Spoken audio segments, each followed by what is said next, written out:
नमस्कार, जुन्नर टाइम्समध्ये स्वागत आहे. माझ्यासोबत जे आहेत इथं ते हे या गृहस्थांचं नाव आहे शशिकांत हांडे, शशिकांत भीमाजी हांडे, वय वर्ष 50 आणि हे उंबरच क्रमांक 1 या गावामध्ये इथले रहिवासी. हा जो सगळा प्लॉट दिसतोय 1.5 एकर शेती यांची आहे आणि खूप कमी जमीन आहे.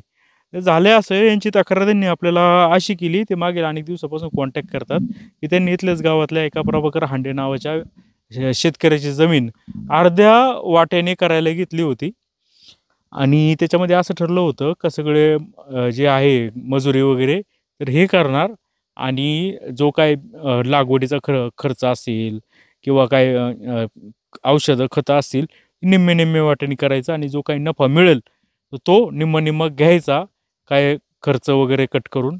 यांनी सुरुवातीला पहिल्या वर्षी कांद्याचं पीक घेतलं. त्या मालकांनी सांगितलं की कांदेचं पीक घेऊ आपण, पण त्याच्यामध्ये असं ठरलं होतं यांचं तोंडी हे सांगितल्याप्रमाणे की कांद्याची आपण चाळ बांधू आणि त्यानंतर कांदे ठेवूया आणि जेणेकरून ते 4 पैसे वाढले तर विकता येईल. परंतु पहिल्या वर्षी कांद्याचं पीक घेतलं, पण यांनी कांदा चाळ बनवली नाही. त्यामुळे ते कांद्याचं प्रचंड असं नुकसान झालं आणि तो लॉस झाला त्यांना. दुसऱ्या वर्षी देखील त्यांनी कांदेच केले, परंतु त्यावर दुसऱ्या वर्षी देखील तसं काय म्हणावं तसं काय कांद्याच्या पिकातून पैसे भेटले नाही. तर मग ठरलं असं का आता कांद्याला दर पण नसतात, आता आपण याच्यामध्ये ऊसाची शेती करू. आणि यांनी जी जमीन घेतली होती ती 3 एकर जमीन होती, ती इथं नाही आहे, ती उंबरज क्रमांक 2 मध्ये आहे, बरोबर आहे ना. आणि त्या उंबरज क्रमांकमध्ये यांनी तिथं ते गेले, यांच्यामध्ये ठरलं होतं की सगळं दोघांचा खर्च निम्मा निम्मा करायचा, सगळं हे आहे मजुरी बिजुरी यांच्याकडे राहील. आणि या घटनेनंतर पहिल्यांदा यांनी ऊसाचं लागवड केली, सगळा खर्च केला, मजुरी केली, निम्मा खर्च समजा काय असेल औषधाचं आपण ते नंतर यांना विचारूया काय काय केलं. मी का बोलतोय कारण की त्यांना व्यवस्थित सांगता येत नाही आहे, साधं आहे व्यक्तिमत्व आहे आणि त्यांना बोलता येत नाही व्यवस्थित, त्यामुळे मी तुम्हाला सांगण्याचा प्रयत्न करतोय माझ्या पद्धतीने. तर हे सगळं झाल्याच्या नंतर पहिल्या वर्षी 300 टनपेक्षा जास्त ऊस कारखान्याला गेला, त्याचे 9 लाख रुपये झाले. तर 9 लाख मधले पहिल्या वर्षी यांना यांच्या हिशोबाप्रमाणे व्यवस्थित पैसे मिळाले.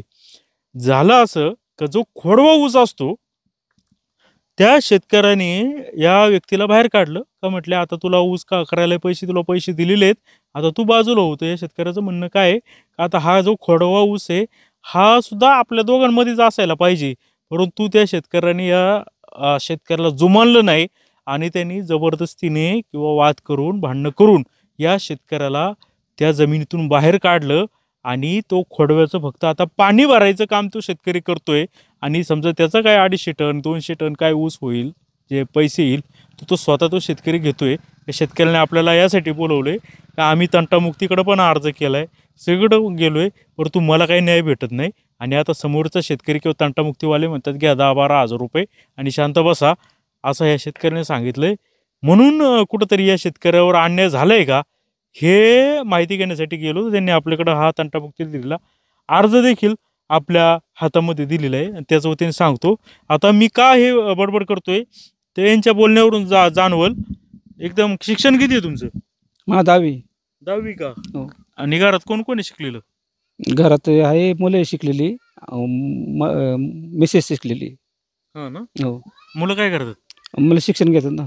कुठं? बेलाला मुलगा घेतोय आणि मुलगी पुण्याला आहे. आणि 1.5 एकर का जमीन? ही 1.5 एकर नाही, इथं काही आहे आणि तिकडे गावाकडे काही आहे. बर, गावात पण आहे का? गावाकडं म्हणजे अशी टोटल किती जमीन आहे तुमची? 1-1.5 एकर आहे. म्हणजे तुमच्या लक्षात 1.5 एकर इथं आहे का? आहे तर अजून अजून काय नाही कुठं. बरं, मग आता ती जमीन कधी घेतली तुम्ही करायला? ते घेतलं आता 2-4 वर्ष झालं जवळजवळ. त्यांची तुमची ओळख कशी काय? ते असंच गाव गाव गाव गाववाले म्हणून त्यांच्या बाबांची आमची ओळख होती. बाबांनी मला दिली ती जमीन करायला. नंतर हे महाराज आले मुंबईवरून, हे बोलले. बाबा म्हणजे त्यांचे वडील का? हो हो. आणि हे मुंबईला काय करायचे? हे मुंबईवरून हे म्युन्सिपाल्टीमध्ये कामाला होते, तिथून रिटायर होऊन गावाला आले ते. यांची जमीन कोण करायचं तेव्हा? तेव्हा ते दुसरा एक सरपंच होता, त्यांनी असाच वाद करून त्यांच्याशी वाद करून त्यांना सोडायला लावलं आणि नंतर मला करायला दिली जमीन. त्यांचं जमीन करणारं कोण नाही, कोण नाही. पहिल्या याच्याशी वाद झाला हो. म्हणून जमीन पडीक राहायला नको म्हणून मला बाबा करायला- म्हणले तू कर. हो बर, मग आता 2 वर्ष तुम्ही कांदे घेतले, कांद्यात लॉस झाला, काय हो, झालं ते हो, झालं. हो. कांद्यात लॉस झाला म्हणून काय ठरलं? मग ते बोलले ऊस लाव. तर पहिल्या कोण बोल, बाबा का त्यांचे चिरंजीव? त्यांचे चिरंजीव बोलले आता ऊस लाव. प्रभाकर का? हो, त्यांचं नाव काय संपूर्ण? प्रभाकर दत्तात्रय हांडे. दत्तात्रय आहेत का अजून? हो, आहेत, पण त्यांचं काय आता ते स्मरणशक्ती चांगलं चालत नाही ना, त्यामुळे त्यांचं काही चालत नाही आता. बर, म्हणजे स्मरणशक्ती चांगली होती, त्यांनी तुम्हाला करायला दिली हो, होती. हो. बोली काय ठरली होती? अर्ध्या हिशोबाने ठरली होती. निम्मा निम्मा खर्च करायचा आणि निम्म उत्पन्न घ्यायचे, दोघांनी वाटून घ्यायचे निम्मे. मजुरी कुणी करायची? मजुरी आमच्याकडे होती सगळी. विषय. मजुरी फक्त करायची तुम्ही सगळी? हो, हो. आणि बाकी भांडवल दोघांनी निम्म निम्म घालायचं आणि दोघांनी उत्पन्न घ्यायचं. मग रोटर असेल, नांगर असेल, ते ट्रॅक्टरची बी मजुरी नोकर- सर्व माझ्याकडे, ट्रॅक्टरची वैतुकी सगळी माझ्याकडे होती. म्हणजे आणि- बघा, ट्रॅक्टर मशागत तुमच्याकडं, हो, खुरपायचं सगळं माझ्याकडे ते. तुमच्याकडं, हो, हो, वावर बांधायचं, हो, ते माझ्याकडेच. आणि समजा का ऊस लावायचं बियाणं, लावायचं बियाणं, ते साळायचं बियाणं, लागवड करायची, पाणी भरायचं, सगळं माझ्याकडे होतं. लागवड तुमच्याकडं, हो, लागवड माझ्याकडे. शेणखत समजा बर करायची, भर करायची पण माझ्याकडे सगळं. त्यांचं काय नाही. त्यांचं काहीच नाही. मग ते काय द्यायचे? ते काय फक्त भांडवल निम्म हजर राहायचे आणि बाकी भांडवल म्हणून देत काय होते? भांडवल काय बियाण्याला पैसे द्यायचे, खताला पैसे द्यायचे आणि शेणखताला. शेणखताला निम्मे पैसे द्यायचे, सगळं निम्मे निम्मे द्यायचे. म्हणजे हे बघा, बाकी सगळं आता तुम्ही सांगितल्याप्रमाणे आहे. फक्त समजा जर तुम्हाला बेणं घ्यायला निम्मे पैसे दिले, खत घ्यायला निम्मे पैसे दिले, हो, हो. शेणखताला निम्मे निम्मे पैसे पैसे दिले, दिले. हो, अजून कशाला फवारण्या वगैरे घेतल्या? फवारण्याला ते तणनाशकाची फवारणी सगळी माझ्या पाय खर्चाने केलेली मी. मग फक्त हा या 2-3 जे पार्ट आहेत हम्म. त्याच्यामध्येच त्यांनी निम्मे पैसे हो, दिले. हो. नांगरट तुमचीच. नांगरट माझीच. मग पहिल्या वर्षी ऊस घेतला, पाणी सगळं भरलं तुम्ही, हो, हो. किती टन निघाला? 311 टन निघाला. आणि कोणत्या कारखान्यात दिला? विनर कारखान्यात दिला. बर, मग ते झालं का हिशोब बरोबर? निम्मे दिले का तुम्ही? त्याचा हिशोब त्यांनी बरोबर दिला, हम्म. पण पुढचा खोडव्याचं पीक मला त्यांनी द्यायला पाहिजे होती. तुमचं ठरलं होतं का खोडव्या हो, पण हो. निम्मा करायचा? अहो, असं काही ठरलं म्हणजे जगाप्रमाणे चालतील असं मी ह्या इथून मी त्यांच्याशी शेती केली होती ना, असं माहीत नव्हतं ते खोटं बोलतील का काय, असं मला काही माहितीच नव्हतं असं लवाडी करतील ते. मग तुम्ही आता ऊसाचे पैसे भेटले, कारखान्याकडून बिल निघालं, पहिला ऊस दिला, मग नंतर तुम्ही आता तो जो होता पास्ट पेटवायची किंवा काय करायचं, ते काम मग- सर्व सर्व मायाकडून करून घेतले त्यांनी आधी. नाही, ऊस कापल्याच्या नंतर पाचट वगैरे तुम्हीच काढून घेतली? हो, मायाकडून का मीच गोळा केली आणि मीच पेटवले सर हे पाचट. मग काय करायला गेले तेव्हा तुमचा दोघांमध्ये वाद झाला? मी जेव्हा ते पाणी भरायला ते हे गेलो ना तिथे, तेव्हा ते म्हटले काय पाणी नाही भरायचं, मला करायचं ऊस आता. डायरेक्ट म्हटले? हो, त्यांचं वय किती आहे? त्यांचं वय असेल 60-62 असेल. आणि ते रिटायर्ड आहेत का? रिटायर्ड ते. ते कधी आले गावी? ते आता गावी आलेला 2-3 वर्ष झाली जवळजवळ. आता म्हणले आता मला जमीन करायची. हो, आता मला करायची, तू नको करू आता. मग तुम्ही काय म्हणालात? मी म्हटलो आता एवढं वर्ष मला करू द्या, मग पुढच्या वर्षी तुम्हाला करायची तर करा. ते म्हटले नाही नाही मलाच करायची, तुला कसं कसं माय मानव आलं, तुझ्या काय मानव आला. माझी जमीन आहे. हो, त्यांनी परस्पर जमीन काढून घेतली, माझ्याकडून करायला सुरुवात केली. मग तुम्ही पाणी भरायला आले, तुम्ही निघून गेले का लगेच? मी निघून आलो. मी कुणाला बोलले नाही का असं माझ्या भांडण्यात झालं? तंटमुक्ती अर्ज दिला होता. तंटमुक्ती मला म्हटले घे 5,000 आणि बस गप, मला बोलली. किती दिवस झाले या घटनेला? पहिले तर तंटमुक्ती मध्ये गेल्याला मला जवळजवळ वर्ष होत आले. आज पण न गेलो होतो मी आज. म्हणजे ऊस तुटला गेल्या वर्षी? हो, आता हे कोणत्या महिन्यात तुटला? गेल्या वर्षी आता जवळजवळ वर्ष झाले असेल. नाही, हेच टायमाला तुटला? हो, याच टायमाला तुटला तर. हो, ऑक्टोबर नोव्हेंबर. हो, हो. तेव्हापासून तुम्हाला जमीन करून दिली नाही? नाही. आता तो खोडव्याचा तुटाय आला असेल? हो, आता पुन्हा तोटा आलाय ना, मग त्यामुळेच मी आता तंटमुक्तीमध्ये आज गेलो. म्हटलं मला माझं काय करायचं बाबा, निर्णय घ्या. ते म्हटले 5,000 रुपये घ्या आणि बसा गप तुम्ही. 5-10 कशाबद्दल? ते म्हटले 5,000 रुपये घ्या तुमचे आणि लय तुमचं तुम्ही काम केलं तर 5,000 रुपये घ्या आणि गपचूप बसा बोले म्हटले. तुमच्या भाऊ वगैरे आहे का तुमच्याकडं? भाऊ आहे तुम्हाला? भाऊ बाहेर असतो. मग तुमचे काय माणसं कमी आहेत का तुमच्याकडं? हो, माणसं कमी आहेत. आणि मग तंटामुक्तीने असं का न्याय दिला, असा उपराटा न्याय?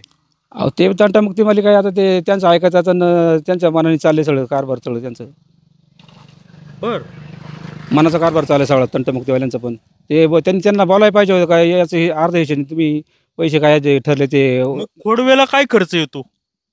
खोडव्याला शेणखत असते आणि वरचं खत आणि बाकी काही नसते, पाणी भरायचं फक्त. मग खोडव्याला शेणखत तर टाकलं का मग त्यांनी टाकलं ना शेणखत, त्यांनी मला टाकून नाही दिले, काय नाही केलं. तुम्ही खत टाकायला गेला होतात का? मी पाणी भरायला गेलो होतो, तर त्यांनी मला पाणी बिनी काही भरून दिलं नाही. तिथून पुढे मी त्या वावरात गेलोच नाही. मी त्यांनी किती खर्च आला असेल खोडवा करायला, जगवायला? आला असं 40-50 हजार रुपये आले असं. मग आता 40-50 हजार रुपयाच्या बदल्यात ते किती घेणार कारखान्याकडून? ते कारखान्याकडून आता 7-8 लाख रुपये घेणार ते. 8 लाख? हो. आणि तंटमुक्तीवाले काय म्हणतात 10,000 रुपये घ्या. 10,000 रुपये घ्या आणि गप बस, मला म्हटले. बाकी लोकांना सांगितलं, लोक काय म्हणतात खाजगी? लोक म्हटलं चुकीचं आहे त्याचं, ते त्याचं वागणं चुकीचं आहे. जगात असा नियम नाहीच. हा पहिल्यांदाच असा तंटमुक्तीवाले म्हटले असं पहिल्यांदाच तुमच्याकडे असं हे होते खवड्याचा वस्तू तुम्ही करताय बोल. मला त्यांना सांगितलं त्यांनी. मग तंटामुक्तीवाले त्यांना सांगतात का हे असंच वागणं चुकीचं आहे, मग असा न्याय काय देतात? 10,000च घे. बघा ना आता ते तुम्हीच बघा आता काय करायचं ते. आता मा नाही डोकं चालत. मग आता पुढं काय करणार? पुढे काय करणार आहे आता?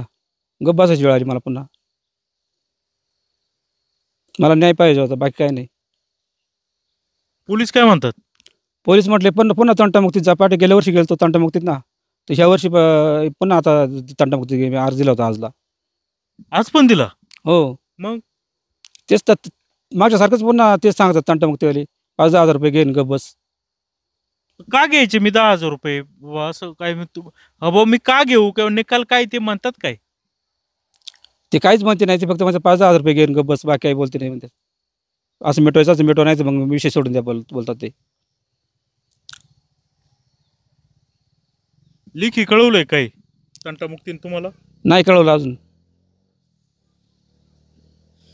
तुम्ही काय भांडू शकत नाहीत? नाही, मी भांडू शकत नाही आता कोणाशी. मी दमलेलो आहे, मी थकलेलो आहे. मला काही कोणाशी आता वाद घालायचा नाही. माझ्यावर अन्याय झालेला आहे. म्हणून तुम्ही आम्हाला फोन केला? हो, म्हणून मी मा- तुम्हाला फोन केलेला आहे. मागे बी फोन केला होता, हो, तेव्हा काय झालं? तेव्हा मी तुम्ही तुमची वाट पाहत बसलो, पण तुम्ही आले नाही. मग नंतर मी विषय सोडून दिला. मी म्हटलं पाहू अजून ऊस आहे आपल्या वावरात, मग पाहू नंतर काय व्हायचं ते करू नंतर. त्यामुळे मी तोपर्यंत गप्प बसलो होतो आतापर्यंत. आता ऊस का तुटलाय काय? तुटायला आहे आता. अजून एखाद्या महिन्यात तुटून ऊस 1-1.5 महिन्यात. किती येतो? 3 एकर आहे, 3 एकर आहे. आता मुलं काय म्हणतात? तुमची मुलं म्हणत असतील किंवा बायको काय म्हणते? मला म्हणतात आता कशाला नाही लागला, जाऊ द्या विषय सोडून गेला आपलं, कष्ट तर जाऊ द्या बोलतात ते.